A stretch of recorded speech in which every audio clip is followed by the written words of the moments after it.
Hello and welcome everybody. I'm delighted to say that we are live tonight with Damian Hall, endurance athlete sponsored by Innovate. He came 5th in the UTMB. He's just set a record on the Cape Wrath Trail with Best Pascal.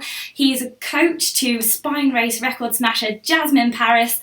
And I'd just like to say a very warm welcome to you here tonight, Damian. Thanks for coming. Thank you for that, for that introduction, Claire, and thanks for having me along. Fantastic. As everyone knows on this channel, I run a Patreon account, and anyone who signs up to that can have the chance to ask their questions to the elite athletes. So we've got a ton of questions here for Damian tonight. So I'm going to start off with a question from I'm nervous. I'm going to start off with a question from Guy GreaterX, who wants to say congratulations to you and Beth for breaking the record on the Cape Wrath. And thank you very much. He said the first time he heard of you was on my channel, mentioning the 5th place finish at the UTMB, and watching you come across the finish line made me well up. So that made Guy very moved there. It made him proud to be British, so inspirational and proud of you. So he thought of this question after Jasmin smashed the spine race record last week. Do you think the gap between elite men and elite women is closing? And if so, what is the reason for that? Wow. Well, firstly, Guy, thank you very much for those kind words. And it's a great question. I'm fascinated in the differences between male and female, I guess, endurance athletes, or especially when it comes to running. And I've written at least one story on that in the past, comparing what advantages and disadvantages the two sexes have. The whole debate fascinates me. We do sometimes see performances like Jasmin's where a female athlete will come along. It's happening in America a bit at the moment with Courtney Walter as well. She's winning some races outright. Pam Reed in the past has won Badwater and things like that, which is always incredibly exciting to see. Are they getting closer? It's difficult to tell in that I think people often say that the men's record in endurance challenges tends to be about 10% faster than the women's record, and say if you look at marathon running, which I'm no expert on that field, but the men's record is down to it's below it's well over 10 minutes more than Paula Ranko's time, isn't it? It's down to less than 2 hours 2 minutes. It's a really tough question. I feel like there are lots of ways in which female ultra runners are better than male ultra runners. But ultimately, I think normally when you still put the absolute best male against best female, the men, they do have some advantages and they do tend to win still. So, the best example of that is probably UTMB and then maybe Western States in America. And normally the top 10 overall is still male. But there are some super impressive women around who are ways in which beating women, female ultra runners better.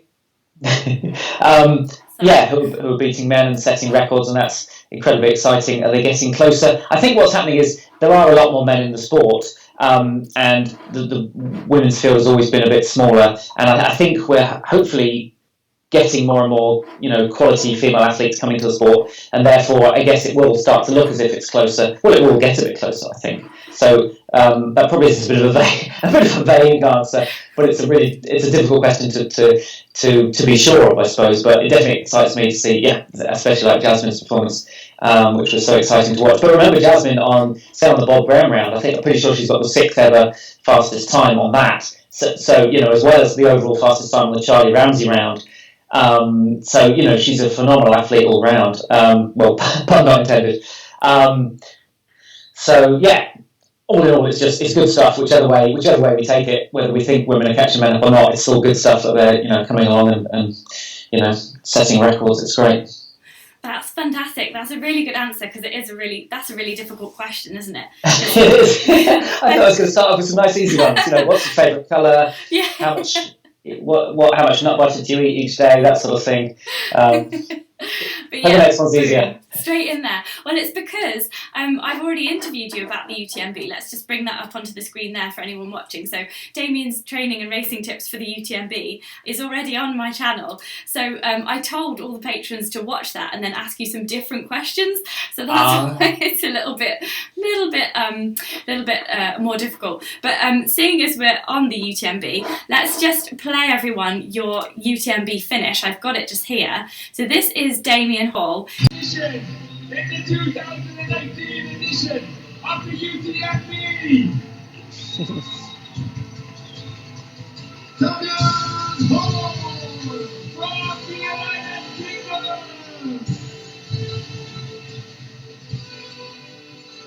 22 hours, 35 minutes, and 13 seconds. An unbelievable run.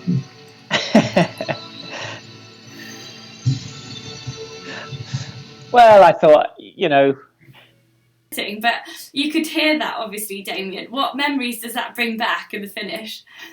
I can still remember it very, very vividly. I did want to make sure I could remember it because I thought, it was my fourth finish there, and each time it's felt brilliant. But each time it's been slightly more successful. So that one really was, it's difficult not to sound cliche, but the fulfilment of a dream, really. When I first went to UTMB over 4 years ago, I remember I went along to the presentations the next day, and they get the 10 men up and the 10 women up on stage separately. And when they were up there, I just remember gazing at them, thinking they were absolute superheroes. Like, I thought it was impossible to do what they had done to run the course that quickly. And each year, I suppose I've improved. I still hadn't really believed that was possible until the year before when I came 12th. But it was quite close to 10th, and then I really thought, maybe it's possible. So I put a lot of pressure on myself in a way. Like, as you know, our friends Matt and Ellie from Summit Fever Media, they decided to come and make a film of it, which is brilliant to have them along, but it sort of adds a bit of pressure. And then I trained harder. I'd taken more time off work in the summer, sacrificed more family time, I suppose. So I put all this kind of extra pressure. So it really felt, someone who reviewed the film that Matt and Ellie made called Underdog wrote that they could see, they said they could see the relief in my eyes, I think, or something when I finished. And I think that was the closest I got to summarising it in one emotion, because it was like, phew, I've done it. I don't have to do this race again next year. But actually, no, it was wonderful. It was a wonderful moment. I felt so grateful for the crowds there. There's so many British people, especially the last few miles as well, out in Chamonix and all the way down the last mountain. So many people, they come up to me and say where they were from and stuff like that. It was really, really emotional, actually. Just wonderful. And I thought I want to make sure I remember this. And I should point out, I'm not the only one who's gone back out and high-fived lots of people. It was quite common. And I'd never done that before, but I'd always thought, well, I wouldn't mind doing that one day. So I went and, couldn't resist a little lap of honour. But I love a good high five. Who doesn't? Well, you definitely deserve it. I've just got some screenshots here of you coming in with your kids. That would be the previous year, would that be, with your kids? Running along in the rain there. Yes. They didn't come out this year, am I right? Yeah, I brought them out. So the first year I went out there, I just loved it, and I sort of convinced my wife that the next year we could do, a family holiday out there. I'm always trying to do that too. Yes. So we did that, and obviously I'm distracted the whole time. I'm obviously away for about 30 hours, and I'm totally useless afterwards. So it's not much for a family holiday. But somehow I think the kids really liked it there. So I think I did manage to persuade them we could do that again, but maybe 3 years was a bit too much. So in a way it was helpful not to have them there. I absolutely loved meeting them at the finish and running in. That was a real memory I always have as well. But in a way it was easier to be totally shut off from them and not to have to think about them. And because the year before, when I said to my wife, she said, "What time do you think you'll finish?" And I said, "It's going really, really well. I might get in for 5 o'clock." And she said, "Oh, great, that's their dinner time." And so it was like, you've always got to think, you've still got to balance it around. And luckily I was a little bit early, I think, but I still had to drag them away. She had to drag them away from, playing in the park where they were perfectly happy. They didn't really want to come and run with me. So it all gets a bit, a little bit selfish, I suppose. and hopefully, they haven't. I don't know how much they enjoyed that necessarily, but hopefully they'll look back on it in a few years and take something from it. But maybe they won't. Yeah, well, it'll be interesting to see if they do take up running, won't it? Like after the successes that you've enjoyed. Yeah, that's fantastic. Yeah, I suppose so. My daughter, I do take her to a local running club. In fact, we went tonight. It's a wonderful little idea. It's called the 1 Mile Club, and I should mention Corsham Running Club, just up the road from me here in Wiltshire.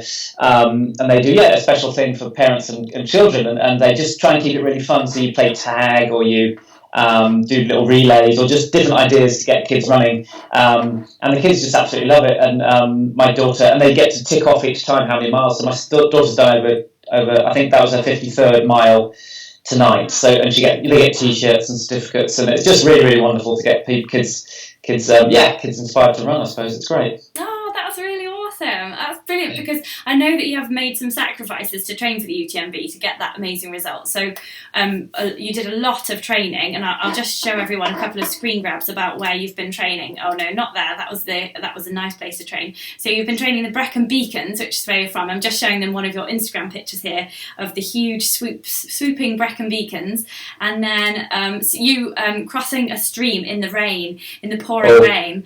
So we've just got some question here from Sally Gilson, one of my patrons, and she'd like to know your top training tips for a multi-day event, because she's running the Welsh Three Peaks this year, approximately 150 miles over 3 days, and any pointers will be gratefully received. So yeah, multi-day, Well, thank you for the question, Sally.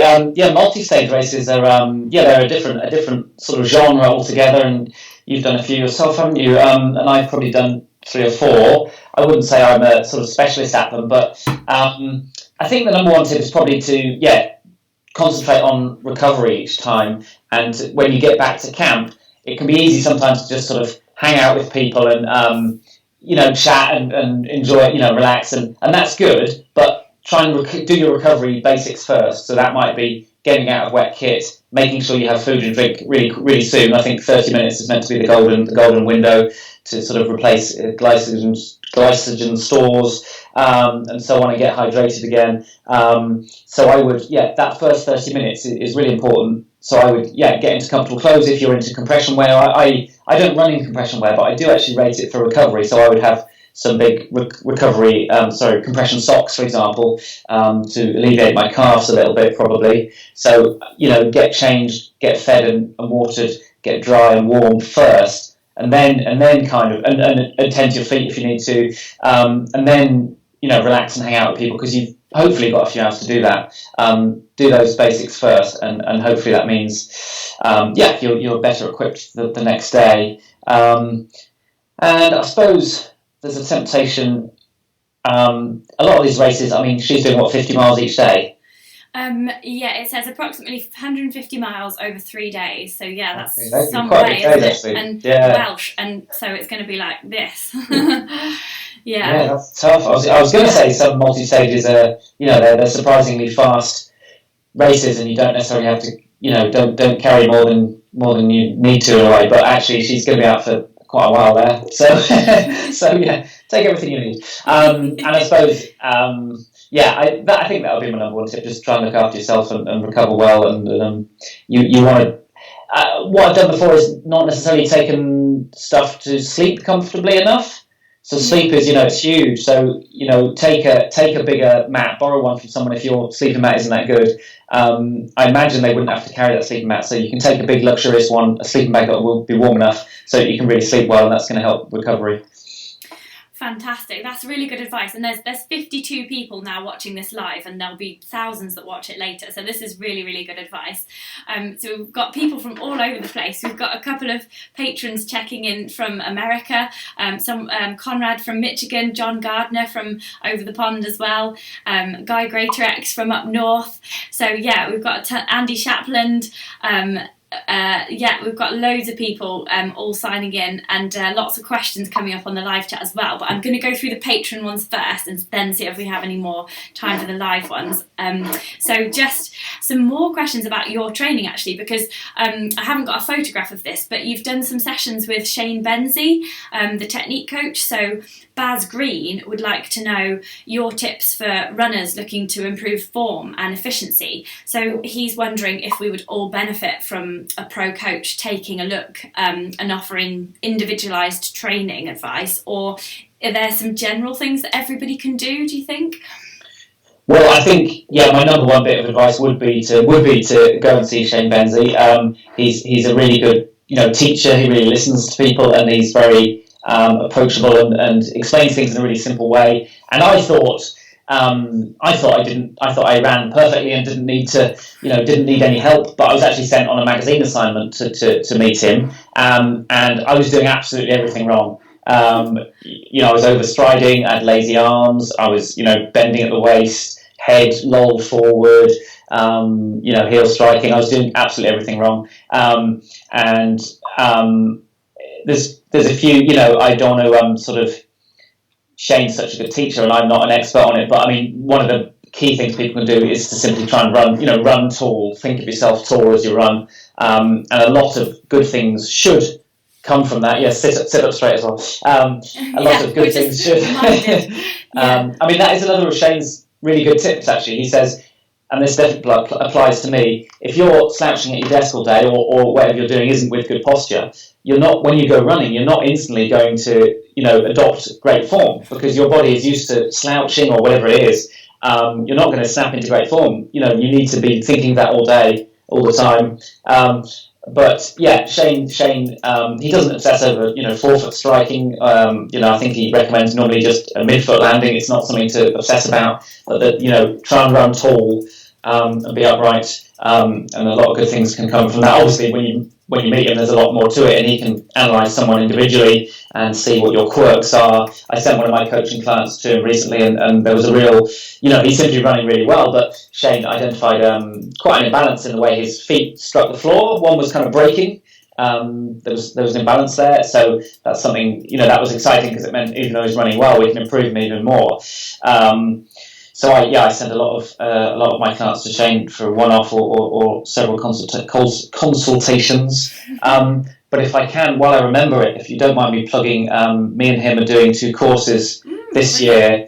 One in the Chilterns in March, just one day, and then 2 days in the Brecon Beacons in May. And they're very much aimed at people doing UTMB or other mountain ultramarathons, especially abroad. The idea being he'll teach them the technique, especially if you're going up the long climbs and down the long descents, which can be a bit of a shock to the system for British runners. And I'll give I plan to do some presentations on sort of how to train and how to strength train and how to race and psychology and kit, and basically anything people want to know. So I think the details will be on my social media or my website. But yeah. Anyone interested, get in touch. But yeah, I think technique's pretty underrated, actually. It's definitely improved me as well. Brilliant. I'm just making a note of that, because I'm going to put the links to your courses, because they sound really good. I'll put them in the description below. So everybody who's watching now, the links will be in the description below, probably half an hour after the show ends. Thank you. Yes, no problems at all. They sound brilliant. I'd love to go on one. It sounds absolutely like the thing to do. And I've just noticed that Sally Gilson, who we just answered the question from about the 50 miles for 3 days in Wales, she says it's not a race, it's just her and her friend, and she's going to stay in B&Bs, so she'll have plenty of time to recuperate. So that's good. So phew. Oh, good. Yeah. And it also means she can go more at her own pace, doesn't have to worry about cut-offs. Yeah, good. Okay. Yeah, so that sounds well, I still think most of those things should apply, and that she's got to be conscious of recovering well for the next day. Yeah, definitely. She says, thanks very much for those tips. That's brilliant. So now we go to Conrad Anderson, who's all the way over in Michigan. Thanks to Conrad. He's watching live right now, so hello to him. And, hi, Conrad. And he says, wow, there's a good stack of questions here already. Can I add, how does he manage to keep putting out all these great efforts? Like, what do you do between the races to keep coming back strong? And he wants to know a bit about your food during races as well. So there's kind of 2 questions there. Okay. I try to be very respectful of racing. So I nearly always have, for an ultra marathon, I nearly always have a week off afterwards of no running. I'll just do gentle, easy walking, and then the next week is probably And I always try and wait actually till my body actually wants to get out the door and run again, which usually, hopefully, is about a week. But if it isn't, then I usually let it, wait. I wait until it really wants to. And then I run mostly easy, to be honest. I mean, there'll be key stages of my training in the year, depending on where my A races are, where I will do a bit of track work and do some more intense, put some intensity maybe into my long runs and things like that. But a lot of the time, I'm mostly running easy. I do regular strength work. I try and sleep well and eat well. I usually give up booze for quite a few periods. That sounds hard. That sounds harder than the training, to be honest. What else was there to the question? It was how do I sort of recover in between races? Yeah, in between, yeah. Oh, and food, wasn't it? And then what do I eat in races? Yeah. I kind of go on a seafood diet, really, kind of seafood and eat it. I do use, if you'll excuse the sponsor plugs, I do use 33 shake gels, which are a lot healthier than normal gels, I use also liquid calories become really good, especially like 100-miler towards the end. I often don't really want any solid food, so I have it as a deliberate tactic now. It's going to be liquid calories. So my first port of call there is Mountain Fuel, which is pretty good. They do a new flavourless, I think it's called Raw, a new flavourless flavour. So it's not too sweet basically, so you don't go off it so quickly. But then there also might be chocolate milk or like some smoothies. Sometimes cola. I wouldn't in normal life. I don't drink Coca-Cola or any of those types of stuff. But in a race, it can be really effective. But earlier on, I try not to. So I mix it up basically. I think you do need some sugars, but I know I don't want just sugars. Because you can be like this and it can upset my tummy a bit. So I do mix it up. I really like salty nuts, trail mix, but I'll sometimes again mix that up. There might be some chili peanuts. There might be some bits of chocolate, peanut M&Ms in there. Like a bit of different taste each time. So I might have, and chocolate's good. So I might have a few chocolate bars unless the race is really warm. Nuts, and then aid stations like at UTMB. I'm devouring the soup. I'm getting some cheese in me. I don't really go for the bread and salami so much, but basically I go for a kind of mixed approach, because the slower release stuff, obviously it's giving you more, so nuts, because they're fat, your body has to work a bit harder to break them up. So you don't want just fats, because you're just going to slow down basically. So my perfect thing is a bit of sugar, a bit of healthy fats, I suppose, or nuts, or cheese. So I'm trying to get a combination in, and I'm telling myself, drip feeding. So hopefully something every half hour, definitely something every hour, and I'll have an alarm on my watch actually, because I will forget to eat. So I'll have just a little beep will go off, maybe half hour or every hour, and it's like, oh, have you eaten? Remind myself to eat and drink a bit as well. So that's my approach. But really, I love the idea that ultra marathons are an eating contest, and I stuff my face. I love it. That's why you do it, isn't it? That's why we all do it, to eat some cake, isn't it? I mean, Conrad's he's just on the live chat here, and he wants to know what percentage of calories burn can you actually take in whilst you're running that race, do you think? Gosh, I mean, that would only be a very vague guess. I mean, you can't. I think scientifically you can't put in all the calories you're burning off. So in a way, your body does need to be, a little bit capable at fat metabolism, but it's not something I obsess over. I do a few fasted runs to encourage that, but not too much, because you can sort of, seriously deplete yourself and tire yourself out, for a period of days or worse if you get too into that. So I do a bit of fat metabolism sort of training, so that hopefully, I don't get a huge bonk if I've been unable or just forgotten to eat for an hour or maybe even two. I want to be able to move along okay-ish still. Does that answer the question? Yeah, I suppose you can't really tell, can you, unless you're specific. If you're looking at your watch and it tells you how many calories you've burned, and then you kind of add up all the calories that you've eaten. But maybe you're able to take on about half. I aim for sort of 200 to 300 calories an hour. But I think your body, if you're running hard. I haven't really calculated, but even from an hour run at home, I think my watch would normally say 500 or 600 calories, I think, wouldn't it? Yeah, but something like we that. know that's only a vague guess, but yeah, I think it's impossible to stay on. So the great thing is after you finish, that's another day or, well, maybe even a week of stuff in your face. Brilliant. Now we can see why you do it. We can see why you do it. Which brings me on nicely to this question from Simon Gerhardt, who wants to know how you initially got into ultra running, because I remember when I first knew you, you were more of a hiker, like you come from a hiking background. So yeah, how did you get into it all? Yeah, that's very true. Well remembered. I used to play a lot of football, and I used to be really into long-distance hiking.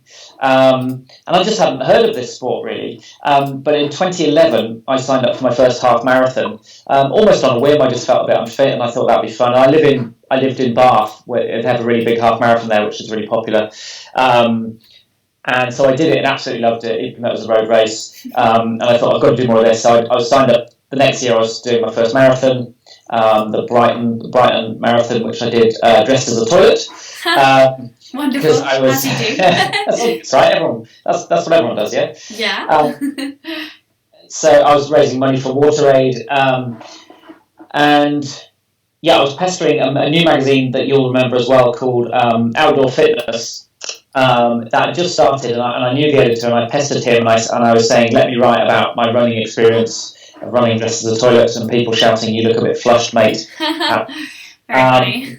And he said, he totally called my bluff, and he said, yes, I want a running story from you, but not this one. I'm going to send you on your first ultra marathon. Wow. And of course, I had to say Jonathan yes. Manning, was that? Yeah, yes. Yeah. Great guy. Really, he's been really helpful to me in my career as a journalist, and I suppose as a runner, because he provided that key moment. But yeah, really, really great guy. And he sent me on my first ultra marathon, and it kind of later that summer 2012, and yeah, it hurt because I had no idea how to train for it really, but I absolutely loved it. It was a real, almost an epiphany moment of, I've got to do more of this. This is amazing. I love the scenery, the camaraderie, and all the food at the checkpoints, and I suppose the sense of achievement as well. And the thing I really remember as well are the last few miles. Being at the time, I thought I was in agony and unable to run anymore. I was just walking, and then I saw the finish line, and suddenly I was running again. And afterwards, I was just fascinated by what had happened there between my mind and my body that had convinced myself I couldn't run, and yet I could. So that's something I remind myself in most races, I suppose, that your mind plays tricks on you, but you've sort of got to be conscious of your mind playing tricks on you to be able to realise that, and that that doesn't work out, because obviously. Yeah, which part of your mind is in charge and all of that. So I don't know if I fully understand it, but it fascinates me. Yeah, it is. There's a lot of fascinating stuff going down, isn't there, in the world of ultra running, and why people do it, especially. And so Simon has then another question for you. He says you're obviously sponsored by Innovate, which you can see there in the bottom right-hand corner. And he said that he really likes them as a brand, and he wondered what attracted you to Innovate, and why the partnership between you guys works so well. Oh, well, I've never been asked that before. I must admit, I used to wear... to ask some different questions. Yeah. I have had opportunities to work with other brands, bigger international brands. But I remember I was wearing different kits to that, and I remember seeing this Innovate logo quite a lot, and it's quite an intriguing one. It's a bit different, isn't it? It stays, it's quite a clever one. Yeah, it's clever. I like the foot as the 8. Yeah. And I remember thinking, what's this Innovate thing I keep seeing everywhere? So it got in my mind, and I just started to notice in Britain how popular they were. And I thought, well, there must be, some reason they're so popular. So I think I pestered Lee at Innovate to sort of steal some shoes to review in a magazine, and they were brilliant, Mudclaws. And I was like, oh, okay. So we, I like these. And we just got chatting a bit, and I can't remember how it arose, but he said, why don't you wear some Innovate kit, for some races this year? And I just, I liked the kit a lot, and I like, I got on really well with him, and then the more people at Innovate I've met, they're genuinely, passionate people about running and about making best kits. And I've really got to know people there and really like them. But also, the kit is fantastic, and especially some of the stuff that came out lately. The graphene grip shoes is really exciting. Yeah, can't wait to try them. Sorry, Claire, what was that? Oh, can't wait to try them. I'm getting a pair of mud claws sent in soon. Oh, brilliant! Yeah, it'd be interesting to see what you think. But they're pretty cool. I've got a muddy pair just on the floor there. What I sort of like is they are kind of an underdog as well. Like, they're, in Britain they seem like quite a big brand, but internationally they're pretty small, really. Obviously, they're trying to get bigger, but I really like the idea of when you go abroad to a race or something, people don't necessarily know what Innovate is, and people ask you. And actually, in some countries it's different. They're getting bigger in France and definitely in Austria. You see a lot of their kit around, but I quite like that they're, and they're from the Lake District where fell running is from. Forged in fells, even though I'm forged in the Cotswolds, but I like that they're a small British company effectively, and yeah, I kind of like that. And also, if I'm honest, it's nice. I've got to meet sort of. I didn't really meet Jasmin via Innovate, but I met sort of Nikki Spinks because of the Innovate connection. That's been really exciting, sort of getting to know her. So yeah, I really enjoyed being associated with them actually, and I have had opportunities, but elsewhere. But I just couldn't bring myself to move on. I thought actually I'm happy working with these guys and girls, and yeah, it's a great company. Amazing. Oh, that's really awesome, and I bet they'll be pleased with that as part of this interview as well. So thank you very much for that question, Simon Gerhardt. I just realised Simon's got another part to his question as well. There's loads of questions on Patreon. If you are typing questions in the live chat, guys, I will try to get to you. I'll especially get to the people who are on Patreon. But if you want to definitely make sure that your question gets answered, then sign up to me on Patreon. Take a look. It's just patreon.com/while-ginger-running. Google it, you'll find it.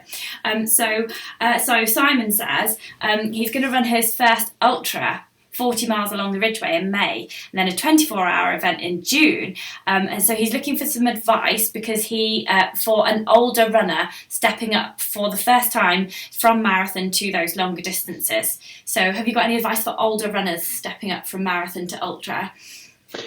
I think for almost anyone, regardless of age, when they step up, firstly, congratulations on stepping up. I think that's almost the most difficult bit is signing up and thinking it might be possible for you to cover that distance, and it definitely is. Because one of the tricks is we just, you see an ultra runner and they're usually going quite slowly. So we all slow down from marathon pace, try not to think about splits or your minute miles. All of that's fairly irrelevant because of the terrain and how long you've got. So don't rush. Be aware of cut-off times. Don't get too close to them. But I would try and relax in it and think, well, I'm going to be out for whatever it is, 10 hours or 12 hours approximately. I'm just going to have 10 or 12 hours out in the hills or lumpy places, and I'm going to have a nice few picnics on the way. I'm going to run some bits and I'm going to hike some bits, and it's going to be fun. And towards the end, I'll get a bit tired and I might get a little bit uncomfortable, but I'm going to see it through. And so I would try and relax, enjoy it. Eating's fairly important. You don't want to go too long without food. There's no need to put extra pressure on yourself with telling yourself you need to go at certain speeds or anything. And that's one of the biggest changes for someone who's, I don't know if he's a regular road runner, but road runners, marathon runners especially, find it difficult to, what pace should I be going, how many, and you need to forget all that and just sort of relax really. And obviously hiking it's a skill. It's not just, I can see a road runner again might feel a bit disappointed if they end up hiking a bit, but it's an effective way to sort of make yourself efficient and, almost durable, to make yourself last the distance, save muscles. Now at the sharp end, if you're trying to be competitive, you can't walk that much, and it can only really be the steep uphills. But if you just want to get this one done, and then it's a clever tactic, really. So hopefully there's something in there, in that waffle that I just shouted out that Simon can take away with him. No, that's great. And I would just urge anyone who's on the live chat because we're not going to have a chance to answer all the questions tonight, just keep them coming. They're brilliant, because maybe that's something that we can answer later, but like in the comments or something. But basically, do go to one of Damian and Shane Benzie's ultra running weekends in March and May, because it sounds like there you get all the answers to all the questions that you're asking here as well. So yeah, definitely go to one of those weekends. So we have a really good question now from Peter Savage, patron Peter Savage. He says, how do you cope when you're injured and cannot run? Asking for a friend. Well, I hope it is for a friend, Peter, and you're okay. Yeah, it's rubbish. That's really rubbish, being able to run. I think, the practical answer is, you hopefully there's some method of cross-training you can do, but, I found it the last time I was unable to run for a bit. And I've been very fortunate in my sort of maybe 6 years. I've probably only had three little spells of all less than 2 months of not being able to run as I would like. And I remember trying to cycle, and I just couldn't. I would set the alarm for 6, and I just didn't have the enthusiasm to get out of bed to cycle because it wasn't running, and cycling just didn't do it for me really. So I did sometimes cycle, but it's hard to. Some people do like another activity, and if they do, then and it isn't going to hurt them further, then great. Get into that. But I would almost recommend taking up, play the ukulele or learn Portuguese or something, because it's something else to get stuck into that's totally different, and then hopefully you're not worried about the running, and you might actually, that extra rest might actually, may well help as well. So yeah, it's rubbish being injured. I think it's best to acknowledge this is rubbish. Let's, you need to fill that time probably with, if it can be cross training, great. If it can't be, then even if it's just some good books, you've got to try and, I think if you're just kicking around, especially social media is awful if you're injured, so you don't want to be doing extra social media during that time. So yeah, try and find a new hobby, I think. Holly Page says she also plays the violin. We had Holly Page on 2 weeks ago. She says she just plays the violin a bit more, and she also catches up with friends, because you have to put a lot of your social life on hold if you're training a lot. So, well, your social life with your non-running friends anyway. So she catches up with people she hasn't seen for like years. That's a really good one. And she says she quite likes being injured because of that. That's it. But yeah, definitely finding something that's enjoyable is really important, because if it is, like if you do try and learn the violin and you find it difficult, then you might not get the pleasure that you're sort of missing from running. So definitely, I did that after UTMB. I thought, right, for the next month, I'm going to catch up with all the people I've neglected this year. And I wasn't injured, but I didn't really need to run or anything, and that's a much better answer than I gave. Well done, Holly. No, it's just, your answers are very good. And we've had another question come in about race nutrition now from Steve Horton, who is a patron. And so he's asking a question about basic race nutrition. And he says, how do you know what works for you as an energy boost? Like, do you actually feel like you have a boost of energy 15 to 20 minutes after eating a gel or whatever? I remember when I first used gels, which would have been in half marathons, or maybe that first marathon. I remember, I get quite a. If I dump a load of sugar in, I think I feel that. And definitely in races, I can definitely remember maybe more the liquid calories towards the end of a race where you're struggling a bit, maybe it's a bit hot, etc. And I've had a good drink of. Often it's been something that's a new taste to me, a bit fresh, or.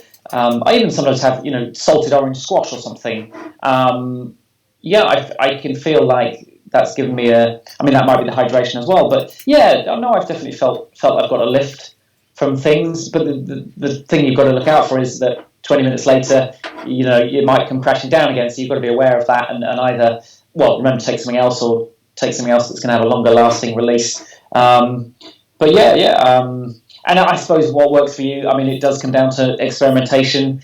So I definitely practice on my long runs. When I'm going out for sort of 4 or 6 hours, I'll often take, maybe 1 or 2 snacks I know I like, but maybe some more experimental stuff, and see how it works for me there. And there was a study recently showing you could sort of train your gut over time. So hopefully people who find that side of things difficult, keep practicing and keep forcing stuff in, I suppose, in a way. Try different flavors, try different textures, try different macronutrients. If carbs aren't working, there are some proteins and good fats maybe. Just keep experimenting, I think. Yeah, find out what works for you. It's really important, isn't it? And yeah, I'd say you don't have to spend loads and loads of money either. You can just get some jelly babies and put some sugar and salt and a bit of squash in your bottle, and off you go.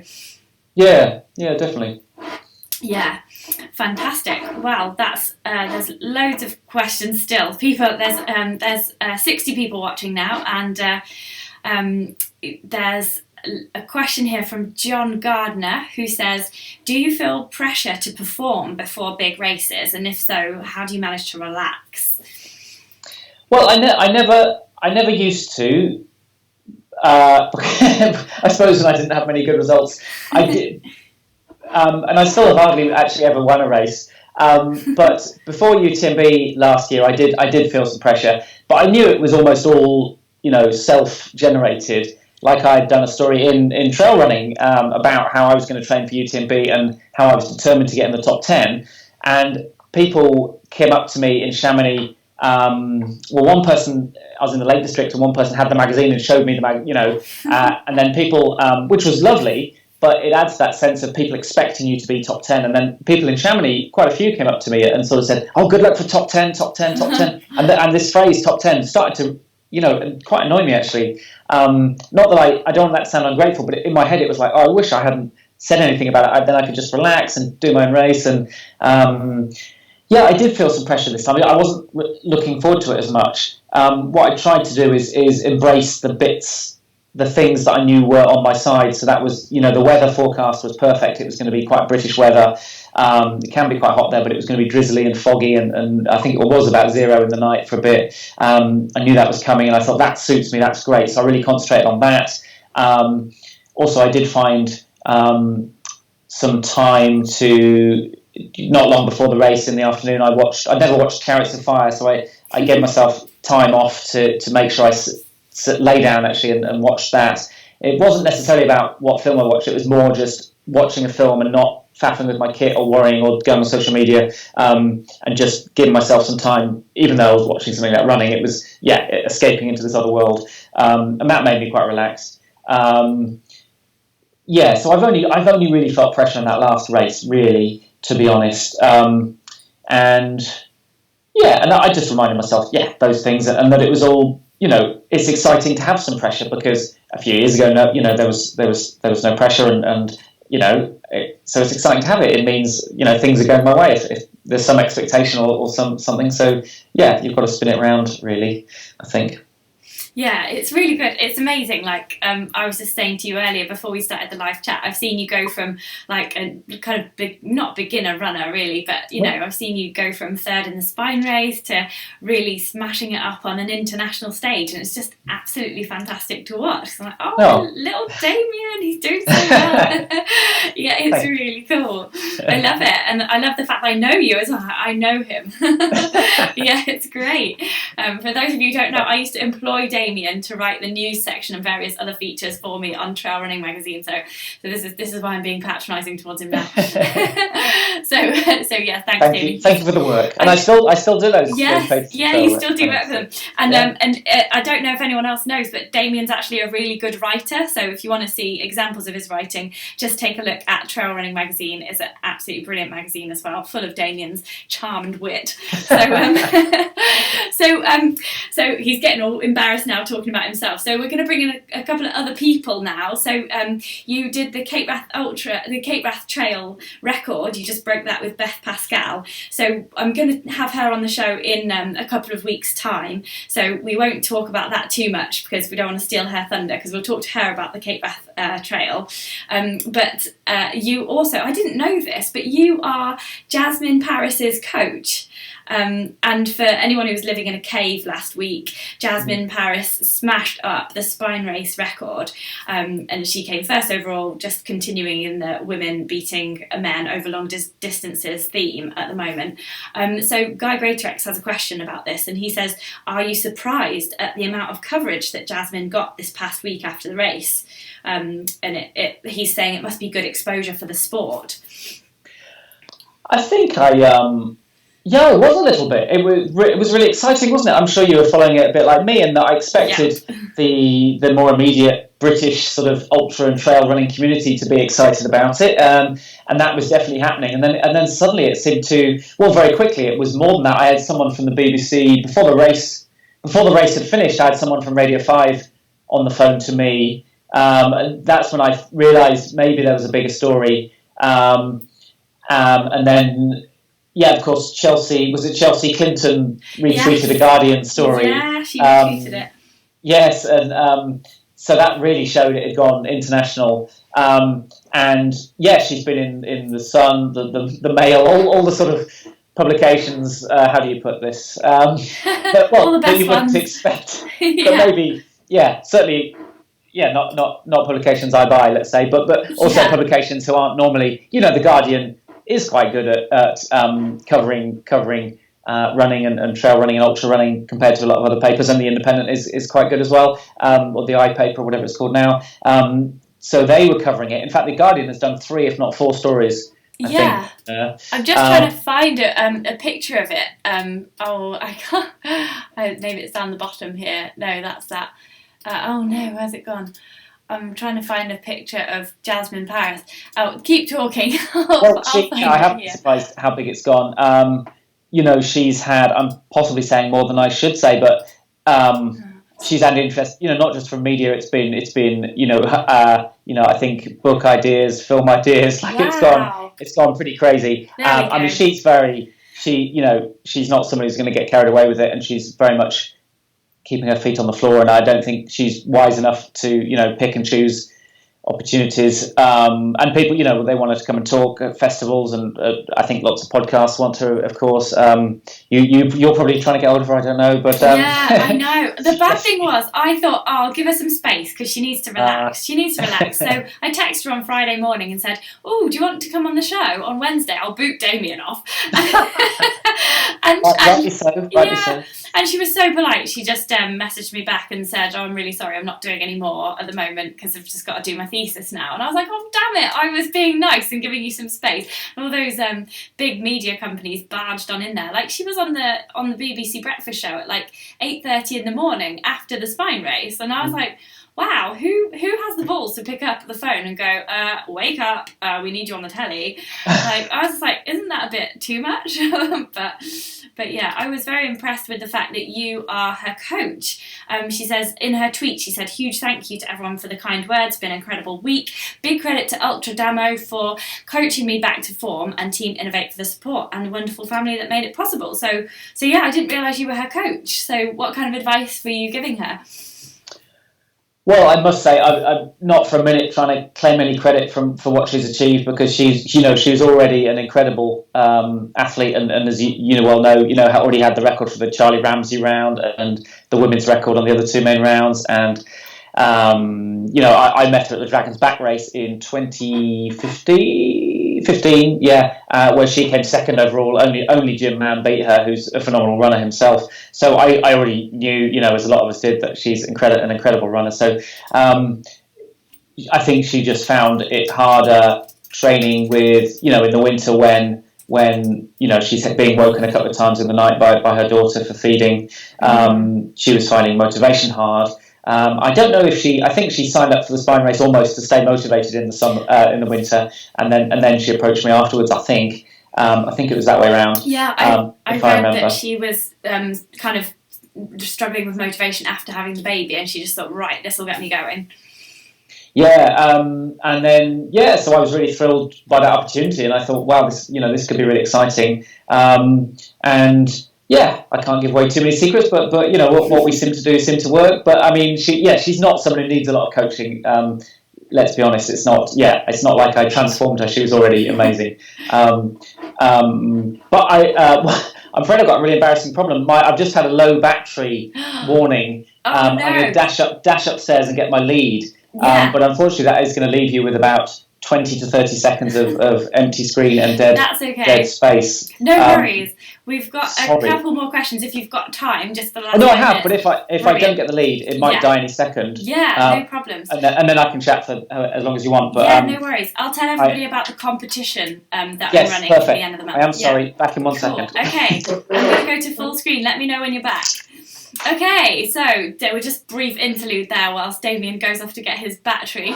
I just want to tell you about the competition that we've got this month. So let me just show it you here. It's right in the middle of the screen. So hello, I'll go this way. So basically, if you are a patron, then you get automatic free entry into my monthly competition. So this month, January, we've got £450 worth of prizes on offer. So we've got a pair of Lecky poles, which you can see just here. We've got the backpack of your choice, and we've got a trail running weekend at Glenmore Lodge. So if you want to be in with a chance to win these things by the end of the month, then sign up on Patreon to the $5 tier. So I'll be pulling the names out of the hat at next week's live at 8:30 p.m. on a Wednesday, as you know. And so join me then to see who has won the competition. So that's just another little perk about joining me on Patreon. Also, if you join the $10 tier, you get your questions put to these amazing athletes preferentially, and that's why I'm really sorry if I've not answered some of the ones in the live chat, but basically I have to prioritise the patrons. I do a post on Patreon, and those are the ones that I definitely answer, and then as the live chat goes through, I try to identify the patrons, but it doesn't actually tell me who's a patron or not, so I have to just recognise people's names. So if you definitely want your question answered, definitely type it on Patreon when I put that post up about the athlete. So I think I can hear Damian. Yes, I can see Damian down the bottom of my screen there, so I'm going to put him, no worries, I'm going to put him back onto the split screen. Hello Damian, and I'm going to take off the competition. Yeah, you got your charger, you're all sorted. Yes. Fantastic. I just want to whilst we had that break, I've just seen so many people are writing amazing things about you. They're like, fantastic answers, thank you Damian. And somebody called Simon of Wales wants to know if it's beacons or Breckons that you say for some reason. So I don't know what private joke you've got going on with him there. Loads of people are saying the young adventurer is saying this is great. She wants everyone to press the like button. And that guy on a bike says, evening Damian, absolute legend. And then Simon Hathaway, there's more.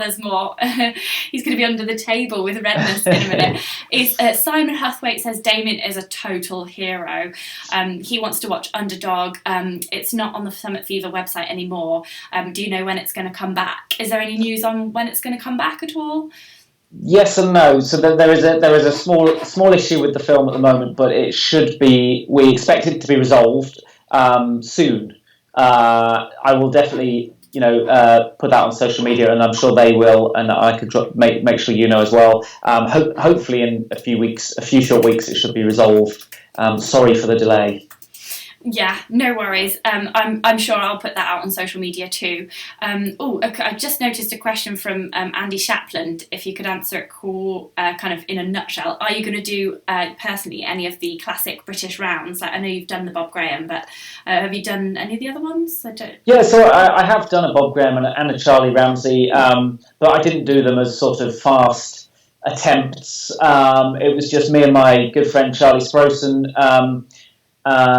We did them just for a little sort of boys' adventure. Well, it didn't have to be boys, but just little, mates' adventure, really. I don't think I would try the Bob Graham in a fast, way, because there's some other good guy just did quite a good time last year. Some guy? Who was he? Yeah, Who was he? Just some stranger came over from abroad. Stealing our records. Yes. Bring on Brexit, that's what we say. I do not mean that, just FYI. Yeah, let's not discuss that one. Although I agree.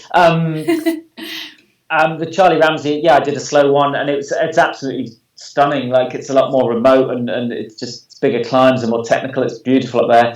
I am going to try and do the Paddy Buckley this year with my friend again, Charlie. But again, it'll be a slow one. Just for fun, just to see, just to experience the beauty of the mountains, kind of thing. Yeah, I mean, I do think. I guess is he? I don't know if he's meaning kind of could I try and do a competitive time on one of them? Yeah, I think that's what he means. I do get asked that sometimes. I mean, I think I couldn't do anything competitive on the Bob Graham. Let's be honest. On one of the other two, I genuinely don't know. I do feel like just because I can do okay at sort of UTMB, it's still a very different type of mountains. You know, that UTMB is generally good trails, a little bit technical, but not really. But you know, our mountains in Britain, it can be boggy one minute. There's a good trail the next minute. It's rocks the next minute. In a way, they're not huge climbs and descents, but there's often quite a lot of them. Often navigation and weather really come into it. So it's a totally different type of challenge. So it's not logical necessarily that because I can do okay in the Alps that I will do okay in Britain. But in a way that would annoy me a bit because, you know, Britain is where I'm from and where I live. I kind of think that at some point I'll try something like that. I mean, there'll definitely be people trying for the Paddy Buckley this year.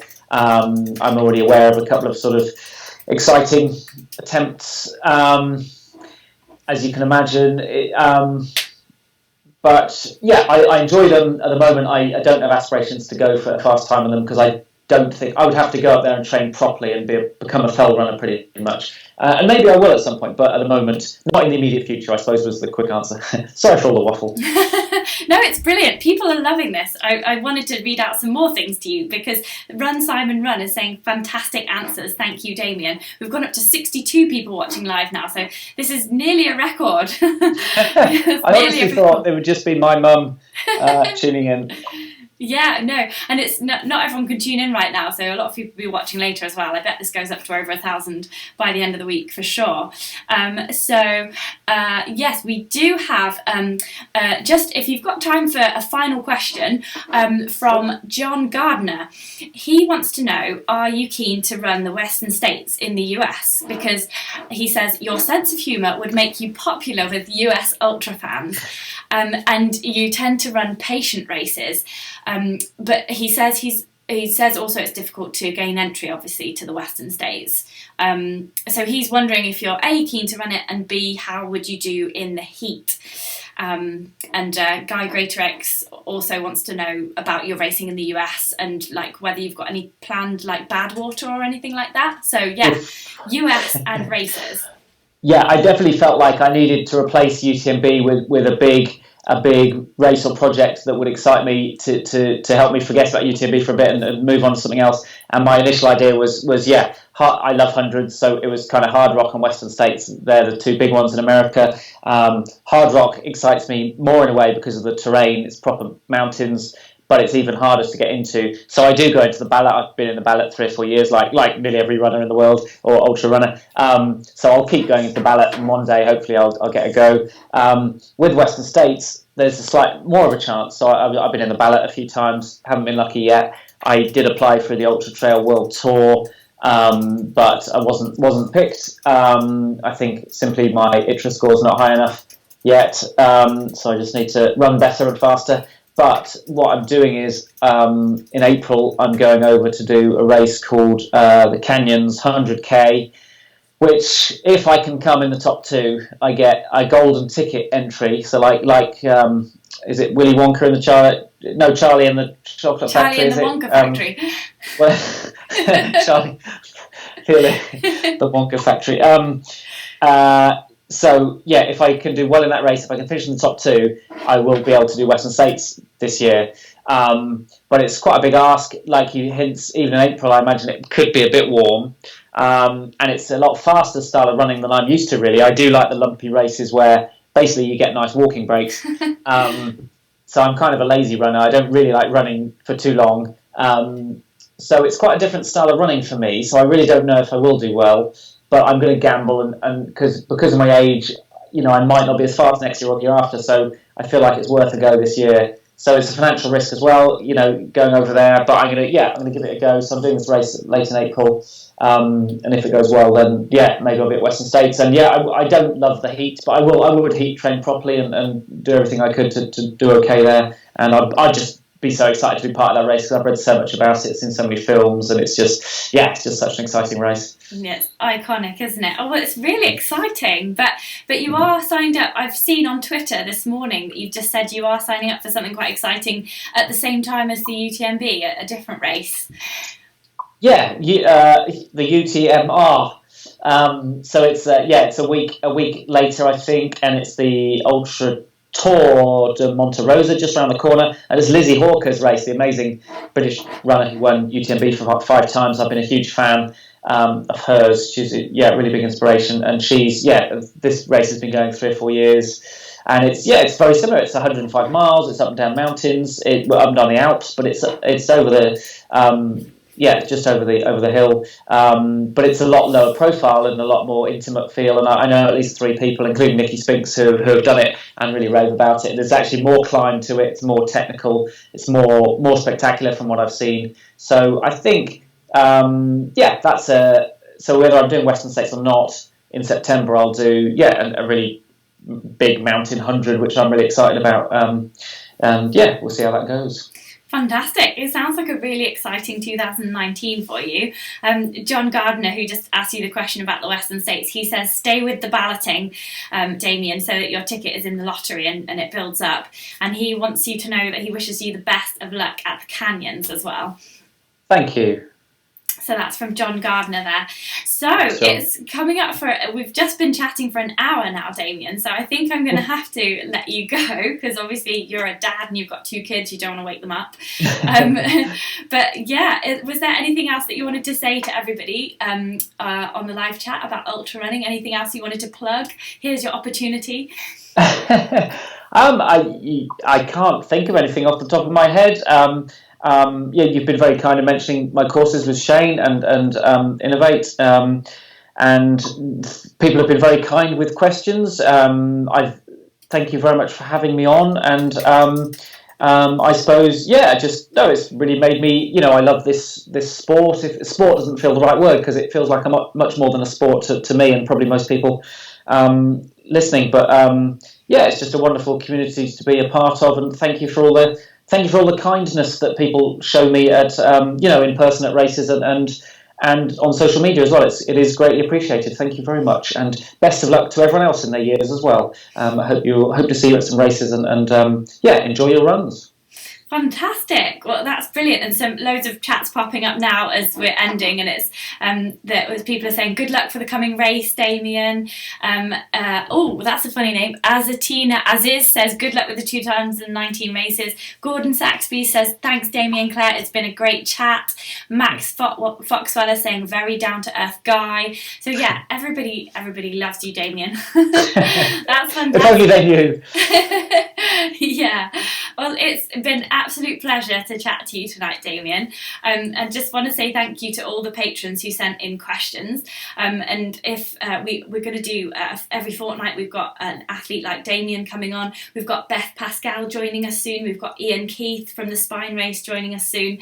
So yeah, all exciting people. So if you definitely want your questions definitely answered by these amazing people, then get onto Patreon and get signed up so that you can ask me them through there, because that's the way that you will definitely get your question answered. So there's a competition at the end of the month. Damian, you might be interested in this competition to win a pair of Lecky poles and a backpack of your choice, and also a trail running weekend at Glenmore Lodge. It's worth the whole package is worth £450, and anyone who's signed up to the $5 tier on Patreon gets a chance to win that a certain amount exactly like that in a competition every month at the end of every month. So next week, you're going to sign up now, aren't you? Yep. Yeah. Fantastic. And so that's brilliant. Anything else?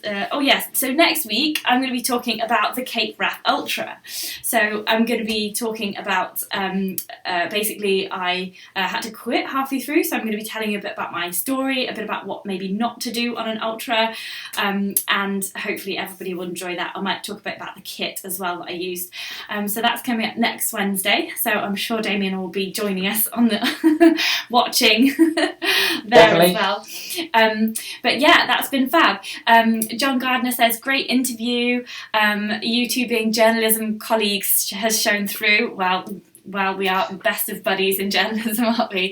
Guy Greatrex says you're very modest. Bernie Banjo says thanks to you both for the stream. And Conrad Anderson, all the way from Michigan, says thanks for chatting with us. Best of luck. And Run Simon Run says have so enjoyed this tonight. Best one yet. Can't wait for next week and a fab competition to look forward to as well. So there you go. Loads of love on the live. Wow. So yeah, I'm going to end the live stream now. Damian and I will just catch up on Skype so that I can check he's all right with everything. And I'm going to finish the stream now. So thanks for watching, everybody. Thank you, everyone. Thank you very much.